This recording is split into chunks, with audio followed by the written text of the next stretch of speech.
Railway station बंद करण्याचा railway प्रशासनाने नोटीस बजावलेली आहे. एकंदरीत आता नागरिकांनी भेट देखील घेतलेली आहे. काय चर्चा झाली? केंद्र सरकारने हा मोठा निर्णय घेतला होता. त्याला एक 4-5 वर्ष झाली की त्यांना सगळे मॅन्ड गेट, म्हणजे जिथे ज्याला मॅन्ड गेट म्हणतात रेल्वेमध्ये, जिथे जिथे एखादी व्यक्ती लागते तो दरवाजा उघडायला किंवा बंद करायला, तर ते सगळं त्यांना बंद करून, सगळे मॅन गेट्स 100% बंद करून त्यांना इतर तिथे RUB किंवा ओव्हर ब्रिज किंवा अंडर RUB किंवा ROB असं करायचं आहे. आणि त्याच प्रक्रियेतला हा भाग आहे. तर तिथे स्थानिक लोकांचं म्हणणं आहे की तिथला ब्रिज हा त्यांना गैरसोय होते. मी स्वतः आता ते साईट बघायला चालले. पुढच्या आठवड्यात अश्विनी वैष्णवजींची भेट घेऊन आणि मार्ग काढू, काय मार्ग काढता येईल, म्हणजे ज्याच्यात रेल्वेचंही भलं होईल आणि स्थानिक लोकांनाही गैरसोय होणार नाही. आणि सगळ्यात महत्त्वाची गोष्ट की तिथे सगळे चालणारे, फिरणारे, मोटरसायकलवर जाणारे या सगळ्यांची सुरक्षितता हे केंद्रबिंदू ठेवून मार्ग काढला पाहिजे. कबूतरखान्यावर वाद निर्माण झालेला आपण बघितले की जैन धर्मियांनी आंदोलन केलं, परंतु त्यांना ताब्यात घेण्यात आलं नाही. आज मराठी एकीकरण समितीने आंदोलन केलं, परंतु त्यांना ताब्यात घेण्यात आलं. हा दुजाभाव होतो. मला दुजाभावाची सवय झाली आहे. कारण केंद्र सरकारमध्ये मागच्याच आठवड्यात आम्ही सगळे अतिशय शांततेच्या मार्गाने, महात्मा गांधींनी दिलेल्या संस्काराने आम्ही सगळे इलेक्शन कमिशनला 300 खासदार जात होतो. आम्हालाही तिथे आढळण्यात आलं, आम्ही रितसर परवानगी घेऊन हे सगळं करत असतानाही आम्हालाही तिथे लोकशाही पद्धतीने तिथे जाता आलं नाही. 2 दिवस झाले संसदेमध्ये आम्ही चर्चा मागतोय. सत्ताधारींचे माईक सुरू होतात पण विरोधकांचा माईक सुरू होत नाही. हे दुर्दैव आहे. आणि एका सशक्त लोकशाहीमध्ये चर्चा ही झालीच पाहिजे. राज्यातील काही मटण भागामध्ये 15 ऑगस्टला चिकन आणि मटण आणि कत्तलखाने बंद ठेवण्याचा निर्णय घेण्यात आलेला आहे. राजकीय प्रतिक्रिया कालपासून त्याच्यावरती यायला लागले. तुम्हाला काय वाटतं? कारण कुठेतरी अभिव्यक्ती स्वातंत्र्य अवघात आणण्याचा हा प्रकार केला जातोय का? अर्थातच काही विषयच नाहीये. म्हणजे मला असं वाटतं आज राज्यासमोर ह्या सरकारकडे तुम्ही बघताय शेतकऱ्यांच्या आत्महत्या वाढलेल्या आहेत, शिक्षक आत्महत्या करतायत, जलजीवन मिशनचे काम करणारे लोक आत्महत्या करतायत. अशा परिस्थितीमध्ये जर एवढ्या आत्महत्या चाललेल्या आहेत, वेगवेगळ्या घटकातले लोक आत्महत्या करतायत कारण का सरकार पेमेंट देत नाही, एकीकडे चाललंय. दुसरीकडे महाराष्ट्राचा जो कर्जाचा डोंगर आहे तो वाढतच चाललाय. हे मी म्हणत नाही, केंद्र सरकार महाराष्ट्र सरकारचा डेटा सांगतो. 26 लाख लाडक्या बहिणींना त्यांनी भाऊबीजेलाच गिफ्ट दिले की आता तुम्हाला इथून पुढे पैसे मिळणार नाही. त्यामुळे अशी परिस्थिती असताना या सरकारचं लक्ष नक्की कुठल्या कामावर आहे? म्हणजे कोणी काय खायचं हे सरकार ठरवणार. आता कुठल्या दिवशी आम्ही काय खायचं? भारतरत्न डॉक्टर बाबासाहेब आंबेडकरांच्या संविधानाने हा देश चालतो. कोणाच्या मरमर्जीने चालणार नाही आणि आम्ही चालू देणार नाही. कबूतरखान्यासंदर्भात न्यायालयीन प्रक्रिया राबवत असताना याला धार्मिक रंग दिला जातोय असं वाटत नाही? काही असलं तरी चर्चा तर झाली पाहिजे ना. स्थानिक आमदार असतील, खासदार असतील, लोकप्रतिनिधी असतील, सरकार असेल. सरकार काय करते? सरकारमधलेच लोक वेगळी एक लाईन घेत आहेत, कोर्टाची एक लाईन, सरकार कधीतरी वेगळी लाईन घेत आहे. सरकारच्या लाईनमध्ये पण सातत्य दिसत नाही ना. धनंजय मुंडे निवासस्थान सोडत नाहीत आणि दुसऱ्या बाजूला छगन भुजबळ यांना निवासस्थान मिळत नाही. हा वाद सुरू आहे. धनंजय मुंडे हे शासकीय निवासस्थान सोडत नाहीत, मात्र मुंबईच्या गिरगावमध्ये कोट्यावधींचा त्यांचा फ्लॅट त्या ठिकाणी आढळून आले. मुंबईमध्ये अजून 2 ठिकाणी त्यांचे फ्लॅट आढळून आले. मग असं असताना धनंजय मुंडेंना शासकीय निवासस्थान का सोडू वाटत नाही? हा प्रश्न मला विचारायच्या ऐवजी तुम्ही माननीय मुख्यमंत्र्यांना विचारा. कारण का त्यांच्या सरकारचा हा निर्णय, तुम्हाला त्याचं उत्तर त्यांना द्यावं लागेल. शरद पवारांनी जो दावा केला होता की निवडणुकीआधी मला 2 जण येऊन भेटले होते, तर ह्या वक्तव्यावरून आता अजित पवारांनी खरं तर शरद पवारांवर निशाणा साधलाय. अजित पवार असं म्हणतायत की त्यांनी बारामती लोकसभेचं उदाहरण दिलं, विधानसभेचं उदाहरण दिलं. मला ज्या वेळेस माझ्या कॅन्डिडेटला लोकसभेला कमी मतं मिळाली त्यावेळेस विरोधातला कॅन्डिडेट निवडून आला, अर्थात तुम्ही निवडून आला. मग विधानसभेला तरी देखील लोकांनी मला 1 लाख मतांनी निवडून दिलं. मग असं असताना विरोधक पुन्हा म्हणतील मी त्या ह्याच्यामध्ये घोटाळा केलेला आहे. कसं बघता या वक्तव्याकडे? हा एक विषय एका मतदारसंघाचा विषयच नाहीये. तुम्ही जर राहुल गांधींची प्रेस कॉन्फरन्स बघितली आणि तुमच्याच चॅनलनी ज्यांची नावं राहुलजींनी लावली, इथे तुमचंच चॅनल त्या घरी गेलंय ना. तुमच्याच चॅनलनी मला दाखवलं की एका घरात तेवढे लोक राहतच नाहीत. हे मी नाही म्हणत आहे, हे तुमच्या सगळ्यांच्या चॅनलनी तिकडे घरी जाऊन चेक केलंय की डुप्लिकेट नावं कशी आहेत. आणि हा बारामती लोकसभा मतदारसंघाचा विषयच नाहीये, हा काश्मीर टू कन्याकुमारीचा विषय. हा एक कुणाचाच विषय नाहीये, हा एका प्रक्रियेचा विषय आहे. आणि पवार साहेबांचं स्टेटमेंट तुम्ही परत ऐका. ते काय म्हणले, 2 लोक आमच्याकडे आले, त्यांनी कुणावरच आरोप केला नाही. पवार साहेबांनी 6 दशकांमध्ये त्यांच्या राजकारणात कधीच कुणावर आरोप केले नाही. तुम्ही त्यांची प्रेस कॉन्फरन्स परत जबाबदारीने पहा. ते काय म्हणले, असे 2 लोक माझ्याकडे आले. मी म्हणले काय चाललंय टेक्नॉलॉजीचं. राहुल गांधींचा त्यांना फोन आला. ते दोघं भेटले आणि ते म्हणले ह्याच्यात आपल्याला काही पडायचं नाही आणि ह्याच्यावर आमचा विश्वास नाही असं म्हणून सोडून दिलं. त्याच्यामुळे आरोप नाही येतो, ते एक स्टेटमेंट आहे. हा पहिला मुद्दा. आणि दुसरा मुद्दा, जे डेटा आहे तो डेटा इलेक्शन कमिशन पण नाकारत नाही ना, तुम्ही चॅनलवाले नाकारताय. कारण का जी नावं, ते एवढं जाडं पुस्तक आहे ज्याच्यात ते डुप्लिकेटचं सगळं आहे, ती सगळे कागदपत्र राहुलजींनी देशाला दाखवली आणि प्रत्येक चॅनलनी या देशातल्या जाऊन तिथे व्हेरीफाय केलंय की आहे जे आरोप किंवा वास्तव, खरा आरोप नाहीये तो, जे वास्तव आहे जे राहुलजींनी देशाला दाखवलं ते तुम्ही सगळ्यांनी कन्फर्म केलं. अजित पवार असं देखील म्हणाले की लोकसभेला विरोधकांना चांगल्या जागा मिळाल्या, त्यावेळेस ईएम चांगलं होतं, मात्र आता विधानसभेला अपयश आल्यानंतर त्यांच्याकडून सातत्यानं अशी विधानं केली जातात. हा ईव्हीएमचा विषय नाही, हा वोटर्स लिस्टचा विषय. आणि तो आरोप नाहीये, तो डेटा आहे. आणि मुकेश अंबानीच म्हणतात की आज तेलापेक्षा डेटा जास्त मोठा आहे. Data is the new oil. हे मुकेश अंबानींनीच या देशाला शिकवलं. एक त्यांचं स्टेटमेंट आहे. एक आणि दुसरं, हा डेटा आहे आणि तुमच्या समोर आहे आणि तुम्ही व्हेरीफाय केलाय ना. हा ईव्हीएमचा विषय नाही आहे, हा वोटर्स लिस्टचा डेटा आहे. आणि बारामती लोकसभा मतदारसंघाचा विषयच नाही आहे, ही एक तंत्रज्ञानावर झालेले Kashmir to Kanyakumari voter list मधल्या गोष्टी. भविष्यातील निवडणुका लोकशाही पद्धतीने होतील असं वाटतंय? नाही, आमची एवढीच मागणी आहे की ही जी नावं आहेत किंवा ही जी प्रक्रिया आहे ही पारदर्शक व्हावी. जर तुम्हाला जर एक मत आणि मला एक मत, तर प्रत्येक व्यक्तीला एकच मत असलं पाहिजे ना. आपला संविधान काय सांगतो, आपला देश संविधानाने चालेल. तर जर तुम्हाला एक मत, मला एक मत, प्रधानमंत्र्यांना एक मत, सलमान खानला एक मत, सगळ्यांना समान नाही ना आहे. माधुरी दीक्षितला पण एकच मत. त्याच्यामुळे सगळ्यांना एकच मताचा अधिकार आहे, तर प्रत्येकाने एकच मत द्यावं. आणि जर असेल तर फॉर्म्समध्ये एका घरात चुकीचे पत्ते, चुकीची आधार कार्ड, खोटी आधार कार्ड, हे तर तुमच्याच चॅनलनी दाखवलेले आहे. तुमच्या सगळ्या चॅनल्सनी व्हेरीफाय केलंय. जे राहुलजींनी त्यांच्या प्रेस कॉन्फरन्समध्ये दाखवलं हे तुमच्या सगळ्यांच्या चॅनल्सनी त्या घरामध्ये, दारामध्ये जाऊन वास्तव दाखवलंय की नाही देशात. म्हणजे दूध का दूध, पाणी का पाणी, साफ आहे. जितेंद्र आव्हाडांनी काल 2 जे आहेत ते मयत दाखवले होते, ते कोर्टासमोर हजर केले. कसं बघता या सगळ्या?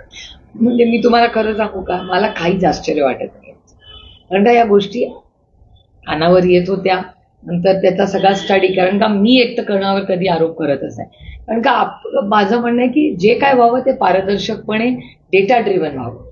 त्याच्यामुळे डेटा दाखवतोय ना, त्याच्यामुळे वेगळं काय बोलायची गरजच नाही. Data speaks loud. आम्हाला अपेक्षित निवडणूक आयोगाकडून आहे ती उत्तरपूर्वी बीजेपी भारतीय जनता पार्टीच्या नेत्यांकडून दिली जातात असा आरोप केला. नाही, हे रोहितचं स्टेटमेंट आहे, तुमच्याच चॅनलवरचं आहे. जे खरं आहे, एकीकडे भारतीय जनता पक्ष असं म्हणतं की ती स्वायत्त संस्था आहे. ती जर स्वायत्त संस्था असेल तर कुठल्याच, आम्ही पण नाही बोललं पाहिजे, त्यांनी पण बोललं, ते काय गरज नाही ना डिफेंड करायची. जर ती संस्थाचा सरकारचा काही संबंध नाही तर मग सरकारने काय बोलायचीच गरज नाही. आरबीआय आहे, इलेक्शन कमिशन आहे, या संस्था स्वायत्त संस्था आहेत आणि तशाच राहिल्या पाहिजेत, हा आमचा आग्रह आहे. याचं लॉजिकल एंड काय असेल भक्तीपत आहे का? कारण आमचं एवढंच म्हणणं आहे की तुम्ही याची सगळ्याच्या लिस्ट चेक करा. जी डबल नावं आहेत, खोटी नावं आहेत, चुकीचे आहेत. आणि आजकाल तंत्रज्ञानामुळे एवढं मोठं तंत्रज्ञान आहे, त्या तंत्रज्ञानमध्ये किती, मला सांगा, आता तुम्ही पण सगळे तंत्रज्ञान, तुम्ही पण फॉर्म भरता. आता मला आश्चर्य वाटतं 4,800 कोटी रुपयाचा हा जो घोटाळा झालाय लाडकी बहीण योजनेमध्ये, तुम्ही मला विचार करून सांगा, तुमच्या सगळ्यांची मुलं आहेत, तुम्ही पण कुठल्या ना कुठल्या स्कीममध्ये फॉर्म भरत असाल, तुमचा फॉर्म रिजेक्ट नाही होत. 0.1% साठी फॉर्म, 0.1% साठी आपलं काही चुकलं तर रिजेक्ट. पीक विमा शेतकऱ्याचा थोडंसं काही कमी जास्त फोटो आला, रिजेक्ट. कुणाची स्कॉलरशिप असेल, ST SC रिजेक्ट. मग अशा वेळीच जेव्हा सरकारला पैसे द्यायची वेळ असते हक्काच्या माणसाला, शेतकऱ्याला, कष्ट करणाऱ्याला, तेव्हा फॉर्म रिजेक्ट होतात. लाडकी बहीण योजनेमध्ये 26 आणि तुम्हीच चॅनलनी कव्हर केले ना, मी तर माझ्या कल्पनेतल्या गोष्टी नाही. आता कसे काय त्याच्यात पुरुष निघाले, शॉकिंग. पुरुषांना पण यांनी लाडक्या बहिणीत मतं दिले. आणि काय दिवस बघितला, रक्षाबंधनाच्याच दिवशी बॉम्ब फोडला आणि सांगितलं आता या सगळ्या इन्क्वायरी. म्हणजे तुम्ही विचार करा, रक्षाबंधन म्हणजे काय, बहिणीचं रक्षा करण्यासाठी बंधन आहे, त्यालाच कात्री लावायचं काम या सरकारने दिलेलं आहे. लाडक्या बहिणीचा उल्लेख निघाला म्हणून खरं तर 2 दिवसापूर्वी माजी आमदार संजय जगताप यांनी सासवड नगर परिषदेमध्ये आंदोलन केलं. देशात पहिली आलेली नगरपालिका, मात्र निधी अभावी त्या ठिकाणी कुठलंच काम होत नसल्याचं जाहीर तिथल्या मुख्याधिकाऱ्यांनी सांगितलं. कसं बघता या सगळ्या 7 महिन्यात एकही त्यांचं काम मंजूर होत एकाही प्रमाणात? सत्ता कुणाची आहे? सत्ता जे सत्तेमध्ये त्यांनी त्याचं उत्तर दिलं पाहिजे ना. शेतकऱ्यांना पैसे मिळत नाही, हमी भाव मिळत नाही, आत्महत्या दर 3 तासाला. हे माझं स्टेटमेंट नाही आहे, महाराष्ट्र सरकारचं ऑफिशियल स्टेटमेंट आहे असेंब्लीमध्ये. मकरंद आबा पाटलांचं स्टेटमेंट आहे की जानेवारी, फेब्रुवारी, मार्च 3 महिन्यामध्ये 3 तासाला 1 आत्महत्या झालेली. सांगलीमध्ये तुम्हाला माहिती आहे जलजीवन मिशनचं काय झालं, शिक्षकांच्या आत्महत्या झालेल्या, वेळेवर पैसे येत नाहीत, शिवभोजन थाळीला पैसे नाहीये, लाडक्या बहिणी योजनेमध्ये 25 लाख महिला कमी गेलेल्या. मग जर अशा सगळं कटछाट आणि एवढं करून फिस्कल डेफिसिट, याच्याबद्दल मी वर्षभर नाही 2 वर्ष मी सांगून थकले सगळ्यांना. तुम्ही माझी सगळी भाषणं, तुम्ही तर सगळ्यांनी मला किती वेळा भेटलाय. Fiscal FRBM act, fiscal deficit management ऍक्टवर मी किती वर्ष बोलते. पैसे किती येत आहेत आणि किती खर्च होतात त्यातली जी गॅप असते त्याला फिस्कल मॅनेजमेंट म्हणतात. जेवढे पैसे येत होते त्याच्या 10 पटीने पैसे इलेक्शनच्या आधी खर्च करत होते एक सरकार. आता कटछाट करत कुठे आले. फिस्कल डेफिसिट हॅज कोलॅप्स्ड महाराष्ट्र सरकारचं पूर्ण. खरं तर 15 ऑगस्टला जो चिकन बंदी असेल, मटन बंदी असेल, कत्तलखाने बंद असतील, यावर आता भाजपने निशाणा साधलाय. भाजप असं म्हणत आहे की 15 ऑगस्टला कत्तलखाने बंद करण्याचा निर्णय खरं तर काँग्रेसच्या काळात झाला आणि त्यावेळेस शरद पवार काँग्रेससोबत होते. त्यामुळे आता त्यांनी या सगळ्या गोष्टीवरती लक्ष हे करून विरोधकांनी जाणीवपूर्वक ह्याचं राजकारण करू नये. खरं तर हा निर्णय शरद पवारांच्या काळात झालेला आहे. शरद पवार या राज्याचे मुख्यमंत्री कुठल्या वर्षी? 95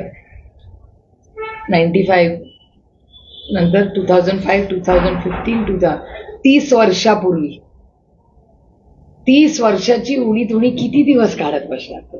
स्वतः घ्या ना जबाबदारी. 30 वर्षापूर्वी एक तर निर्णय झाला का नाही, मला माझा विश्वासच नाही त्याच्यावर. कारण का आदरणीय पवारसाहेब असल्यामध्ये राजकारणात कधी केलं नाही. आणि समजा आता जे काय बीजेपी म्हणते, काय प्रॉब्लेम, बीजेपीला स्वतःचा काय अजेंडा राहिलाच नाही बोलायचा स्वतःचा. त्याच्यामुळे मग पंडित जवाहरलाल नेहरूंची चुका काढत बसा, त्याच्यानंतर इंदिराजी, राजीवजी, मनमोहन सिंगजी आणि काँग्रेसचं काहीतरी बोलायचं आणि त्यानंतर आदरणीय पवारसाहेबांवर टीका करायची. आता 30 वर्षापूर्वी आदरणीय पवारसाहेब मुख्यमंत्री होते. मग गेल्या 30 वर्षामध्ये काय काय राज्यात झालं याचे पण हिशोब काढूया ना आपण. संजय राऊत असं म्हणतात की देवेंद्र फडणवीस यांना सूचना आल्या की शिंदे आणि सहकाऱ्यांना गांभीर्याने घेऊ नका, म्हणून हा सर्व चाललेला खटाटोप काय सांगता येत नाही बाई. का सांगू, माझी कोणाची भेटच नाही, कारण का कोणी नाहीच आहे ना. पार्लमेंटमध्ये कोणी भेटलं मला यावेळी त्यांच्यापैकी. आणि मला तुमच्याच चॅनलवर मी पाहिलं की शिंदेसाहेब काश्मीरला गेले आणि मला वाटतं ते भरत गोगावले पण कॅबिनेटला होते, त्यांचे काही लोक, ते कोण दिल्लीला होते काय होते, मला काही दिल्ली दिसले नाहीत ते कोणी, पण माहिती नाही ते कुठे आहेत. त्याच्यामुळे हे सगळं तुमच्या चॅनलवरच कळतो. आम्ही आमच्या कामात इतके. तुळजाभवानीच्या शिखरावरून वाद सुरू झालेला आहे. आज पुरातत्व विभागाचा अहवाल सादर होणार आहे की खरंच या म्हणजे शिखर पाडण्याला विरोध होतोय. रिनोव्हेशन होते. मला असं वाटतं स्थानिक लोक, तिथले जे स्थानिक लोक आहेत, विभाग आणि या सगळ्या राज्याचा नाही देशाच्या आस्थेचा विषय. त्याच्यामुळे माननीय मुख्यमंत्र्यांनी याच्यात लक्ष घातलं पाहिजे आणि माननीय मुख्यमंत्र्यांनी इथल्या सगळ्या लोकांना एकत्र घेऊन चर्चा करून याच्यातून मार्ग काढला पाहिजे. देवेंद्र फडणवीस मराठ्यांचं आंदोलन दडपतायत असा आरोप जरांगे करतायत. मुंबईच्या आंदोलनाला तिकट कारस्थान करून ते करण्याचा प्रयत्न करतात. ही लोकशाही आहे, लोकांना मन मोकळं करायचा अधिकार आहे, त्यांचे काही अनुभव असतील मला नाही माहिती. खरं तर जी ओबीसी मंडल यात्रा सुरू झाली, या यात्रेवरून आता ओबीसी नेते यांनी टीका केली. ओबीसींना येण्यात काढायचं काम शरद पवारांनी करू नये असं त्यांनी म्हटलंय. त्यांना भुजबळ साहेबांचं स्टेटमेंट पाठवण्यात आलं. एकाच बाजूला आहेत. विकासाची कामे करण्याऐवजी लोक टीव्हीवर जास्त बोलतात असा आरोप जे आहे ते अजितदादांनी केलेला आहे. कशावर बोलतात? टीव्हीवर जास्त बोलतात. आता तो तुमचा व्यवसाय आहे, तुम्हीच ठरवा काय. तरी बारामतीत जो अपघात घडलाय त्यानंतर आपल्या प्रशासनाला काही सूचना असणार आहे? नाही, बारामतीत असं म्हटलं, मी आजच वेळ मागितली होती पण ते जागेवर नाही आहेत अधिकारी, पोलीस यंत्रणा पण आणि ऍडमिनिस्ट्रेशन पण, की बारामतीमध्ये कुठेही डेव्हलपमेंट झाली की ऍक्सिडेंट वाढतात. बारामतीत एकट्या जशी नाही, हायवेजवर होतात, सगळीकडे होतात. पण आपण सगळ्यांनी पूर्णपणे ह्याच्यात जातीने लक्ष घातलं पाहिजे. स्पीड ब्रेकर्स वाढवले पाहिजेत आणि सायनेजेस वाढवले पाहिजेत. आणि स्पीड ब्रेकर्स तर तातडीने, मला सांगितलं होतं प्रशासनाने की आम्ही या आठवड्यात स्पीड ब्रेकर करू, एकही स्पीड ब्रेकर वाढलेला नाहीये. बारा स्पीड ब्रेकर झाले, खिचडी व्हायला लागली. आता त्याच्यामध्ये नव्याने सूचना देण्यात आल्यात की ठिकठिकाणी सिग्नल यंत्रणा बसवावी. आपल्या इथं साधारणतः 200 ते 300 मीटरवर चौक आहे. मग सिग्नल यंत्रणा ज्या ठिकाणी बसवण्यात येणार त्या प्रत्येक ठिकाणी स्पीड ब्रेकर वाटतं. उदाहरण टाईप द्यायचं झालं तर आपण समजा एमआयडीसीत निघालो तर प्रत्येक चौकामध्ये दोन्ही बाजूला स्पीड ब्रेकर केले. मग तिथं जर सिग्नल यंत्रणा बसवल्यानंतर वाहतूक कोंडी होईल का सुरळीत होईल, आपला काय अनुभव? तज्ज्ञांना विचारा. गडकरी साहेबांनी जेव्हा नवले ब्रिजला माझ्याकडे सातत्याने ऍक्सिडेंट्स होते, तो आपल्याच बारामती लोकसभा मतदारसंघाचा भाग आहे, मी गडकरी साहेबांची मदत घेतली. त्या चौकासाठीही मी ते सगळे आणले होते. आता कलेक्टरांशी सातत्याने या विषयावर बोलण्यात आले की तो एनजीओ आहे जो ह्याच्यातच तज्ज्ञ आहे की जे ऍक्सिडेंट, ज्याला ब्लाइंड स्पॉट्स म्हणतात इंग्रजीमध्ये, ट्रॅफिकच्या भाषेमध्ये, त्या ब्लाइंड स्पॉट्समध्ये जिथे ऍक्सिडेंट्स होतात तिथे काय करता येईल, एखादा आरसा लावता येतो, तिथे सिग्नल लावता येतो, तिथे रमलस करतात. आम्ही सगळीकडे स्पीड ब्रेकर नाही केले नवले लॉन्चला, तिथे रमलस केले, ते छोटे छोटे असतात बघा, त्या रमलसनी हळूहळू स्पीड कमी होते. आणि आता म्हणजे मला अभिमान वाटतो आणि मी जाहीरपणे त्याच्यासाठी गडकरी साहेबांचे आभार मानते की सगळ्यांची, म्हणजे जे ड्रायव्हर्स आहेत, सगळे चालक आहेत, त्यांचंही सहकार्य झालं, स्पीड कमी झाली. नवले ब्रिजवर आता आधीसारखे ऍक्सिडेंट होत नाही. अशा दुर्घटना त्याच्यामुळे बारामतीचा एक ड्रॉइंग करून, मागेही तो एनजीओ इथे मी बोलवला होता, त्या एनजीओला गडकरी साहेबांच्या त्या एनजीओचं मार्गदर्शन घेऊन बारामतीचं ट्रॅफिक प्लॅनिंग, जसं टाउन प्लॅनिंग करतो तसं ट्रॅफिक प्लॅनिंग तातडीने करण्याची गरज आहे. एसटी मध्ये घडलेली जी काटेवाडीमधली घटना आहे त्यानंतर पण बारामतीत असं सुरक्षित नसल्याचं बोललं जातंय. सुरक्षित कोणीच नाही महाराष्ट्रात. पुण्यात पण घटना होतात, बारामतीत होतात, सगळीकडे राज्यात क्राईम वाढलाय. मी म्हणत नाहीये.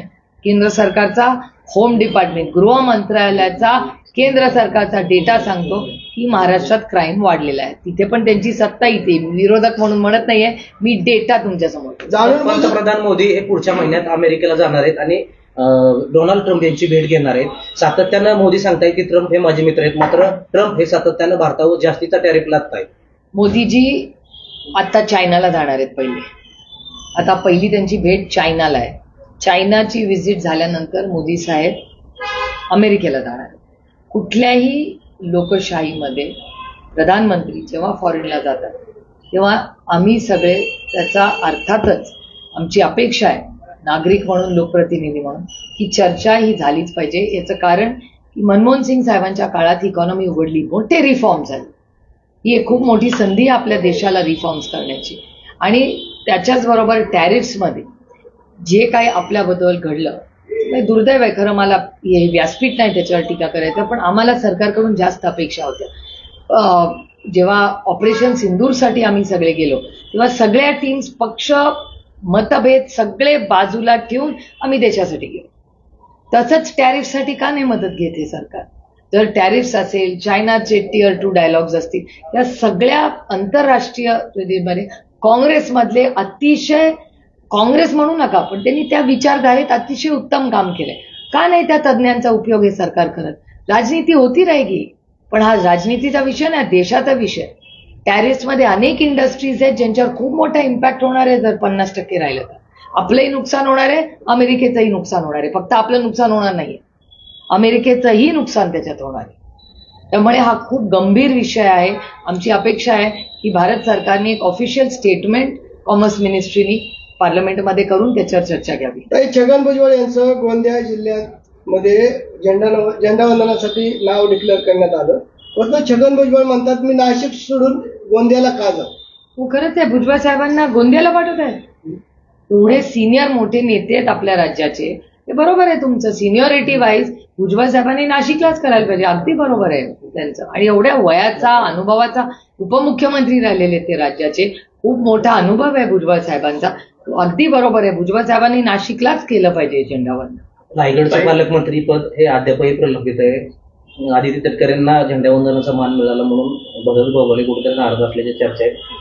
गिरीश महाजनांना त्या ठिकाणी संधी देण्यात येणार. तो आता त्यांचा अंतर्गत प्रश्न आहे, पण माझं म्हणणं आहे भुजबळ साहेबांना नाशिकचं द्यायला पाहिजे का, तर अर्थातच सिनियरिटीमध्ये द्यायला पाहिजे असं माझं म्हणणं आहे. एकंदरीत राज्य सरकार हे 3 पक्षांचं आहे, ठीक आहे. कसं बघताय 3 पक्षांकडे, विरोधक म्हणून आणि महाराष्ट्राचा विरोधक म्हणून नाही. मला एकाच गोष्टीचं दुःख होतं की एवढं मोठं मॅन्डेट या सरकारला दिलं, एवढं मोठं मॅन्डेट, तर काम करायच्या ऐवजी स्टेटमेंट्स.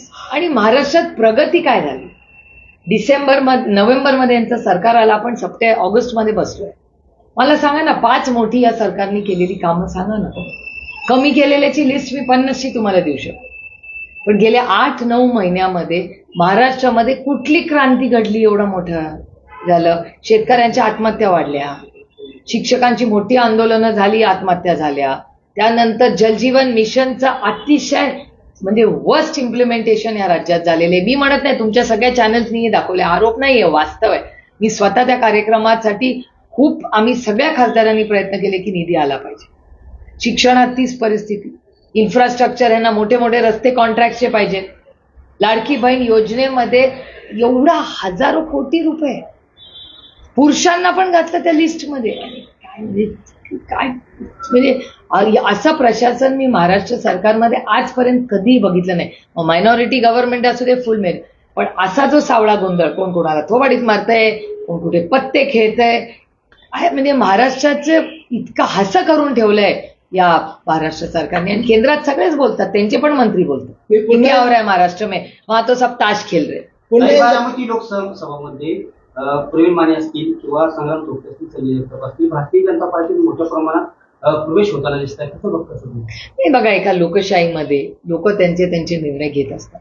त्यामुळे ह्या सगळ्यांनी भारतीय जनता पक्षामध्ये प्रवेश घेतलेला आहे, आता तो त्यांचा निर्णय आहे. त्याच्यामुळे त्याला काय म्हणजे त्यांना शुभेच्छा आहेत माझ्या, कारण का कधी ना कधी आम्ही एकत्र काम केलंय हे मी कधीच विसरणार नाही. आणि माझ्या 4 इलेक्शनला त्या सगळ्यांनी खूप मला मदत केली, हे मी आयुष्यभर विसरणार. काँग्रेसचे विजय वडेट्टीवार यांनी 1 लाख युरोचा नारा पुढील निवडणुकीच्या पार्श्वभूमीवर केलेला, कसं बघताय? हो, तुम्हाला आठवत असेल राष्ट्रवादी काँग्रेस आणि काँग्रेस एकत्र असताना जिल्हा परिषद, कॉर्पोरेशन आम्ही वेगळेच लढायचो. सगळ्या याच्या इलेक्शन काय असणार आहे? नाही, आम्ही चर्चा करून करणार. आम्ही चर्चेशिवाय कधीच स्टेटमेंट करत. काही पुन्हा एकदा माझा तोच प्रश्न, आपण बघितलंय की सण समारंभ आल्यानंतर 2 समाजामध्ये तेढ निर्माण झाले पाहिजेत. कधी नव्हे हा निर्णय घेण्यात आला की 15 ऑगस्टला मांस आणि जे मटण कापण्यावर बंदी घालण्यात आलेली, जाणून बुजून घालण्यात आली का ठरवून केलेलं षडयंत्र? नाही, खूप दुर्दैव आहे, कारण का महाराष्ट्राच्या समोर खूप मोठी आव्हानं आहे.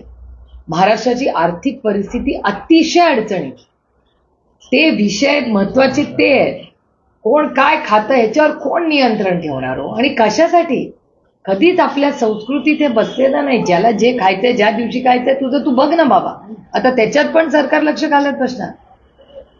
आम्ही याच्यामुळे दुर्दैव आहे की ह्या विषयांमध्ये लक्ष घालण्यापेक्षा या सरकारने लाडक्या बहीण योजनेमध्ये जो मोठा घोटाळा झालाय तो पारदर्शकपणे आपल्याला राज्याला सांगितला पाहिजे. शेतकऱ्यांच्या दर 3 तासाला 1 शेतकऱ्याची आत्महत्या होते, ह्याच्यात काय करताय सांगा? आमच्या शेतकऱ्यांना हमी भाव द्या. जलजीवन मिशनचं काम, ज्याचा एवढा मोठा घोटाळा झालाय ते नीट करा. हे सगळं करायला पाहिजे या सरकार. आणि हे नको त्या विषयांमध्ये डायव्हर्ट करून लक्ष नाही या सरकारचे. दुर्दैव आहे की एवढं मोठं मतदान या सरकारला मिळालं, पण 8 महिन्यात काय मोठी क्रांती केली या सरकारने? शून्य. खरं तर ताई, भाजपचं गेल्या अनेक वर्षांपासून मिशन बारामती लोकसभा हे स्वप्न आहे. आता लोकसभा जिंकण्यासाठी भाजपनं खरं तर अनेक दिग्गज नेते ज्यांनी तुमच्यासोबत काम केलंय त्यांना आपल्या ताफ्यात घेतलेलं आहे. तुम्हाला वाटतंय का की येणाऱ्या कालावधीमध्ये भाजप बारामती लोकसभा काबीज करण्याच्या तयारीने या सगळ्या त्यांनी गोष्टी केलेल्या? प्रत्येक जण आपले सीट वाढवायला प्रयत्न करतच ना.